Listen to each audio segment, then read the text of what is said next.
You're watching Two Button Crew. The daily show for Nintendo fans. I'm Scott. Sorry. I'm Simeon. And I'm Ryan. I was just thinking of how nicely our shirts go together today. Yeah. What? They're very complementary colors. Oh, well. Cool. To a graphic designer like yourself, I guess. Graphic designer. Graphic designer. So today we're going to talk about our favorite moments from the Mario RPGs. From all of them, just favorite moments concisely. So Ryan, why don't you start us off? You know what this means, though. What does this mean? Spoilers, foo. Oh yeah, spoilers. We're going to completely galore. spoil all these games if you haven't played them. Oh yeah. Yep. Come on, lights. You see that? No, I didn't. All right, let's cut to Ryan. My first one is from the original Paper Mario, the partner Parakarry, who is really just like the flying Koopa with, he's like a mail deliverer, and I just think he was a really great character. I loved his personality and just like having him around and using him as my partner. Paper Mario Thousand Year Door is my favorite, so I have quite a few things from there. My first is the whole Dupless section of the game where he steals your name and then you have to go find him and you have to say his name. I just think that was a really great section. I love that one of the partners in the Thousand Year Door you don't actually get on the main quest. You have to go out of your way to go get her. I thought that was a really cool idea. I remember that. Weren't there a couple of those? There's just one. Oh, okay. Yep, the rest you would get by completing the story. That is pretty special. Yep. I love, there's badges that you can make your clothes look like Luigi or like Wario in Thousand Year Door, but if you put both of them at once, you actually go Waluigi colors, which I just did. Wow. I was like, I wonder what'll happen, and then it worked, and I was like, that is awesome. Wow. Way to go, Nintendo. That's like a Scribble Detail. Knots moment when you put two things together and it actually comes out. Exactly. Cool. It was awesome. I love the Luigi's diary entries in both Paper Mario and the Thousand Year Door, where Luigi just talks about his story that he was going on, and it's like parallel to what you're doing, just different names and different partner names. It's really hilarious. That's awesome. In the Mario and Luigi games, I love the Italian babble that Mario and Luigi was talking. I can't even like imitate that, so I won't try. We'll leave it to Charles. But that's really hilarious, how they don't have dialogue. They just kind of do that, but you can kind of infer what they're doing with their hand gestures. Yeah, like of all of the Nintendo series, grunting and, Link, hiya, and all that stuff. Yeah, these are probably the best, like, non-talking character clips of all of them. It's great because you can definitely tell that, like, Charles Martinet puts his personality, like, through that. He's a And good then my Instagrammer too, by the way, speaking of personality. Is he? Yeah. I haven't seen. He's very fun to follow. I'll have to check him out on there. He's always taking amiibos and they're like out of focus and stuff, but they're having fun conversations. He's like the grandpa of Instagram. know. Yes. All right, and then my last one is actually the copy ability that you get in Mario & Luigi Paper Jam, where Nice. Paper Mario exclusively he can make the multiple copies of himself. I thought that was a really clever idea for something different. Very cool. I just realized that, of course there are a couple that aren't that good, but Nintendo has just really taken good care of this series. I just wanted to put that out there. Anyway, I don't know what that was. Except Sticker Star. Yeah, Sticker Star. Yeah. We don't talk about that game anymore, though. No. Happy moments.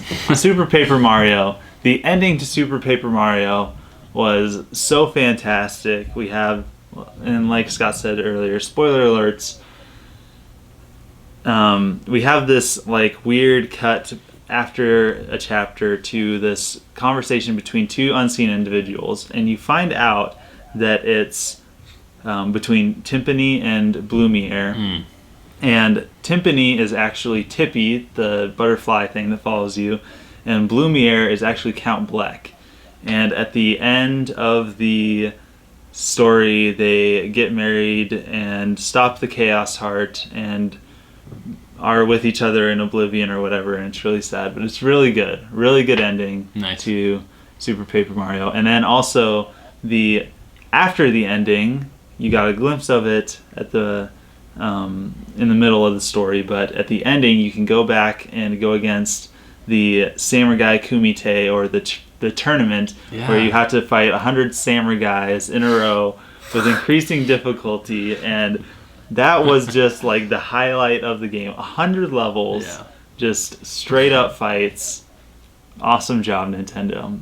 And then, of course, how can I not include the Lost Force from Super Mario RPG, where you follow a mysterious blue character through these woods that are trying to kill you, but you follow this guy to go up against Bowyer, not Bowser, but Bowyer. I thought it was Bowser for the longest time. I'm like, why does Bowser look so weird? And I'm like, oh, that's a Y, not an S.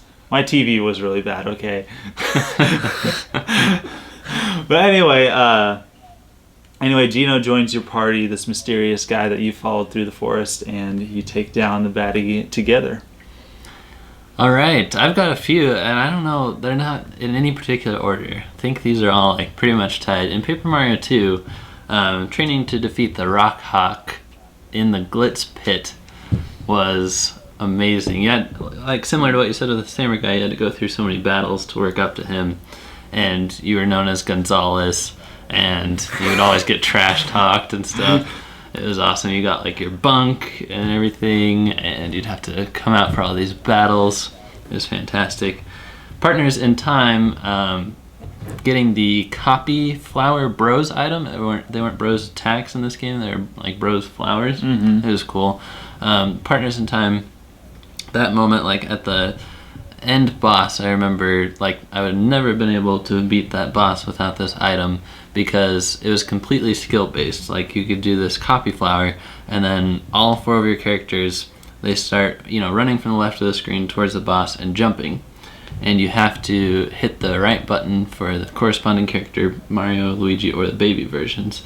So you had 4 buttons that you had to decide who was approaching in a split second and press it, and as long as you kept doing those correctly, you could do it for unlimited time.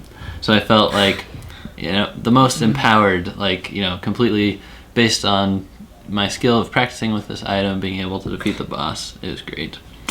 Nice. Yeah. You already mentioned the Luigi's Diary, Ryan, so I also really enjoyed that, like in the original Paper Mario. The funniest part to me was when Luigi would like reference the other Mario spin-off games. He's like, I just miss when all those times when we would go golfing or playing tennis or having parties. I forgot about that. It was awesome. And then lastly, and from Super Paper Mario, just Mr. L. He's a great character. Like all good all good Nintendo characters have a dark counterpart. Dark Samus, Dark Link, even Luigi. Yes. Mr. L. And that was awesome twist. Yes. So there you go. There's our favorite Mario RPG moments. Comment yours below, and we're gonna end the week of Mario RPG Week with a bang. Simeon, you will close us out tomorrow with the crew cut. Yeah. But Ryan, it's been great having you this whole week. Thank you so much for helping us out. Absolutely. Thank you. Thanks for having me, guys. Thanks for watching. Thanks for being part of the crew. Don't forget to like, to comment, to subscribe, and most of all, to share with your friends. Okay. Real quick about these shirts. What is it? Are these like Blue's Clues guys' clothes? What? I know. No. What do you mean? What are you asking me? Like, what? I guess this kind of looks like one of the. But he had like green clothes. Yeah, like my shirt. Yeah. And then, but it was the stripes like my shirt. Is that what you were thinking of? Like, yeah. Like together we are Blue's Clues. I don't know. Wasn't one of the other hosts like a brown shirt like yours at some point? I don't know. After this guy got arrested for being I don't know. Something. It's always something. Well, guys, see you next time. Signing out. Bye.